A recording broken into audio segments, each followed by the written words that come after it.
Hi, it's James Harrison. I'm here to talk to you today about some drums. I was collecting drums for years, and I've pretty much gotten out of it. In fact, I'm actually selling off a bunch of them. But anyway, I have several vintage drums here, and the reason I want to talk about these is sometimes I've learned the hard way, even when stored in the right kind of condition sometimes, these type of drums that have the clip-on hoops, especially the really, really old ones. This Leedy here in the middle was from the 20s. This is a Leedy and Ludwig. I'm not sure the date of it. Obviously, the lug casings make it more modern. But it's not uncommon for these steel hoops to kind of go out around depending on the head and the pressure. So what I have found is that it's easier for me to loosen the head completely and store it that way than it is to leave it tension where, depending on the weather conditions in the house or wherever you're storing them, I try to keep everything in the house. This one would expand and contract, sometimes the head, the steel, anyway, it all adjusts, and sometimes you'll notice these little clips will pop. And I've got some sitting over there I've had to replace a little bit. And the bend around on the top will crack or break there. And a lot of times it has to do with the hoop, depending on how it's being pulled against the head. Obviously, it's hard to find these in great condition anyway.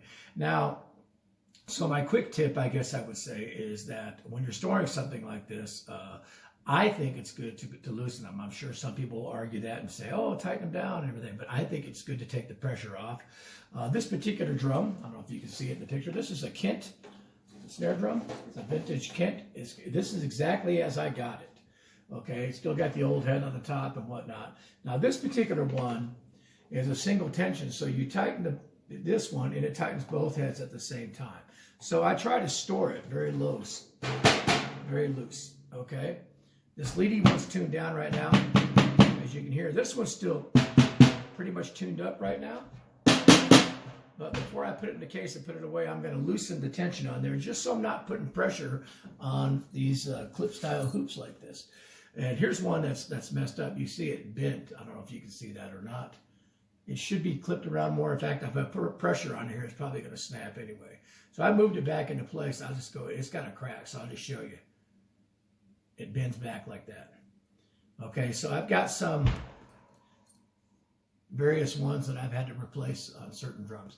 Now, so my point is, when you're storing these vintage type of drums with these steel hoops, which are somewhat flexible, I actually don't like them. I know there's a bit of a, if you want that darker sound and maybe a little bit more of that ringiness to it, they're great. If you're looking for that vintage type of sound and everything, but they're certainly chew up your sticks a lot more than anything modern, and they're really not designed to take the pressure that you're going to put, especially if you're playing any kind of rock-oriented things, on a heavy rim shot on that. Now, I do have a couple of modern snares. I grabbed one right here. I've got a Ludwig one, and here's the Pearl 50th anniversary snare. This thing's a beast. It does have the vintage style rim and clip-on things. Now, these are much, much heavier made. These are gold-plated, and the hoop itself is probably twice as thick as some of these vintage ones and everything like that. So this one, I don't necessarily tune it way up, but I don't tune it down for storage. I just leave it alone. And I have the 110th anniversary Ludwig emerald green one, which you can see, and it has a similar type of situation. And I have a couple more. I think I have a Leedy and Stroop, one like this, 6-lug, that's a clamp-on rim and everything. And most of the other ones like that, I don't. I do have my 1927 Ludwig Deluxe Black Beauty.